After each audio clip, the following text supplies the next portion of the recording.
పరిపూర్ణ బోధ 7.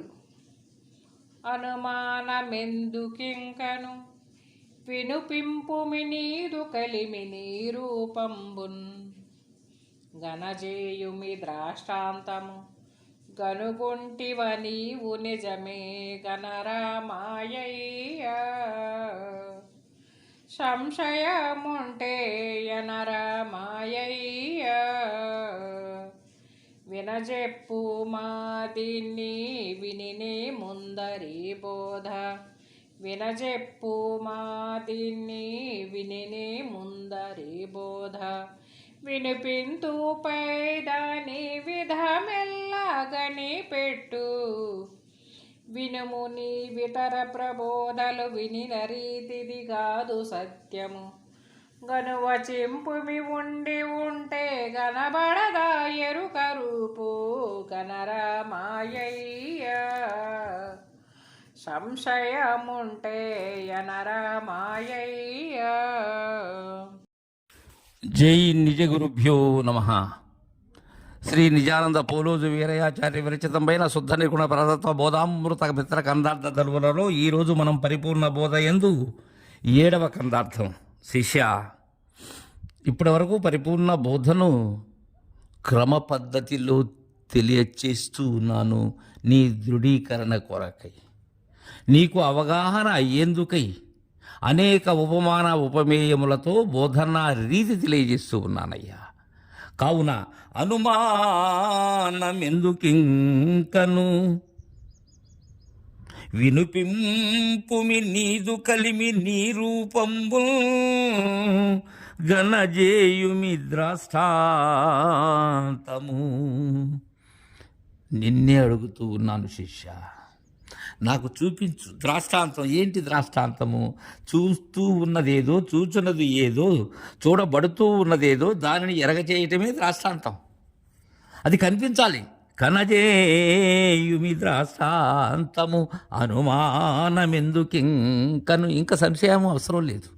ఉన్నది ఉన్నట్లుగా నీవు ప్రత్యక్షంగా దర్శించిన పిమ్మట ఇక సంశయానికి తావెక్కడ? అనుమానం నివృత్తి అయిన పిమ్మట, ఉన్న యథార్థాన్ని దర్శించిన పిమ్మట ఇక అక్కడ అనుమానం ఎక్కడున్నది?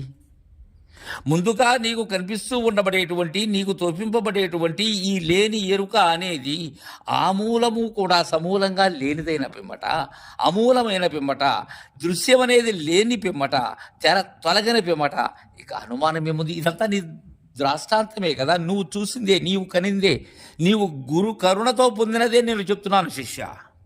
వినుపింపుమి నీదు కలిమి. ఇప్పుడు చెప్పు, నీ కలిమి ఎక్కడుందో. ఇప్పటివరకు చెప్పాను నీవు లేనివాడవు అని, నీ లేమిటిని తెలియచేశాను. వినుపింపు. ఇప్పుడు నీవెవరో, అసలు నీ యొక్క విధానం ఎలాంటిదో, నీ శాశ్వతత్వం ఎలాంటిదో, నీవనుకుంటున్నటువంటి నేను బ్రహ్మను అనేటువంటి భావన ఎటువంటిదో ఇప్పుడు చెప్పు శిష్య. ఇప్పుడు చూపించు నాకు ఆ ద్రాష్టాంతాన్ని. నీదు రూపము గనజేయుమి. నీ నిజ రూపం ఏదో ఇప్పుడు తెలియచేయి నాయన. ఇప్పటి వరకు పరిపూర్ణ బోధ చెప్పాను కదా, దానిలో లేనిదైనవు కదా నీవు. ఇప్పుడు నీకు ఎక్కడున్నదో, అసలు నీ రూపం ఎక్కడున్నదో తెలియచేయి. నీవే లేవు. ఎండమావుల రూపమే నీది. వందెకు పుట్టిన బిడ్డవు నీవు. నీకు రూపం ఎక్కడున్నది? ఇందు ఏ కాలమందునా ఎక్కడా లేదు శిష్య. కావున దాన్ని కనిపింపచేయి. లేదు కదా, కావుననే కనుగొంటివ నీవు నిజమే గణరామాయ్యా. కనుగొన్నావు కదా, నీవు నిజమే కనరామాయ్యా. సంశయముంటే ఎనరామాయ్యా. ఎందుకని? కనుగొన్నావు కదా నీవు, కాబట్టి నిజాన్ని కను. నీవు నిజం కాదు. నీవు ఏదైతే గురువు యొక్క కరుణతో దర్శించావో అది నిజం. ఇప్పుడు గాన నీవు గాన నేను చెప్పినటువంటి దానిలో, ఆ ద్రాష్టాంతంలో నీ రూపు, నీ యథార్థము గాన నీవు గాన దర్శించి ఉన్నట్లయితే నీవు నిజమే. నీ కలిమి, నీ రూపము ఇవన్నీ శాశ్వతమైతే నీవు నిజమే. కాబట్టి చూడు ఉన్నావేమో. సంశయం ఉంటే అనరామా. ఎక్కడన్నా సంశయం ఉంటే అను. నేను నిజము అనేటువంటిది నీ అహం బ్రహ్మస్మి, నీ అయమాతో బ్రహ్మ నిజమైతే అను. నేను చెప్పిన దానిలో నీవు నిలకడ అయినట్లయితే అను. వినజెప్పు మాది నీ విని నే ముందరి బోధ వినిపింతు పైదాని విధమెల్లాగని పెట్టు. నీవు ఏం చెప్తావో ఇప్పటి వరకు నీవు అనుకున్నటువంటి నేను అనేది ఈ సర్వచైతన్యమైనటువంటి సాక్షి, గుర్తు ఎరిగేది, శాశ్వతమని మిగిలినటువంటి మత సిద్ధాంతముల వారు అనేక సంఖ్యలతో ఆ శాస్త్ర మర్యాదలతో నిన్ను నిలబెట్టి ఉన్నారు. నీవు నిజమైతే చూపించు. నీవు చూపించేదానికి, నీవు తెలియజేసేదాన్ని బట్టి నేను తర్వాత మొదట తెలియజేస్తాను. ముందు నీవు రూఢి అయ్యావా లేదా అనేది నాకు తెలియాలి కదా. అలా తెలియనట్లయితే అవ్వలి బోధ నీకు చెప్పినా ఉపయోగం లేదు కదా. కాబట్టి నీ ఆరూఢత స్థితిని నేను గమనించి, నీ ద్రాష్టాంతాన్ని నేను పరిశీలించి తరువాత దానిపైన ఉన్న బోధను ఎరుక చేస్తాను శిష్య. కాబట్టి నీవు చెప్పినట్లయితే వినిపిస్తాను. దేన్ని? పైదాని విధానాన్ని. ఏది పైది? ఉన్నది, అది పైది. అది దాన్ని కనిపెట్టు. వినుము నీ ఇతర ప్రబోధాలు వినిన రీతిది కాదు సత్యము. గను వచింపుమి ఉండి ఉంటే గానబడదా ఎరుక రూపు. ఇక్కడ చెప్పు. అది నిజమైతే, నీవు నిజమే అయితే అది కనిపించాలి కదా, ఎప్పుడు ఉండాలి కదా. వినుము నీ ఇతర ప్రబోధలు వినిన రీతిది కాదు.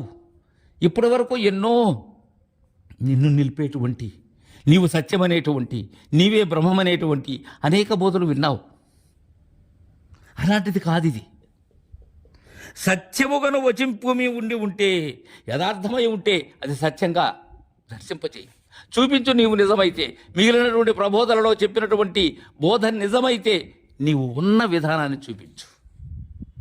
వచింపు ఉండి ఉంటే కానబడదా ఎరుక రూపు. అది కనబడుతుందా శిష్య? ఉంటే కదా కానరాను. ఉన్నదానిలో లేదు. ఉన్నదాని దరి చేరనంత వరకు, ఉన్నదాని గురి కుదరనంత వరకు ఉన్నది ఇది సత్యంగా. ఉన్నదాని గురి కుదిరిన వెంటనే ఇది లేనిదవుతుంది. అప్పటి వరకు ఇది వ్యక్తావ్యక్తములుగా ఉన్న లక్షణం, చరాచరములుగా ఉన్న లక్షణం, విక్షేపావరణములుగా ఉన్న లక్షణం ఉన్నది దీనికి. అయితే ఉన్న యథార్థాన్ని కనిపించినప్పుడు, అది గురుదేవుని కరుణతో అందినప్పుడు కానబడదు నాయన ఎరుక రూపు. కనరామా అయ్యయ్య సంశయముంటే అనరా అను. ఇంకేమంటావు? సరవాయి మిత్ర కన్నార్థం రేపు ముచ్చరించుకుందాం. జై గురుదేవా.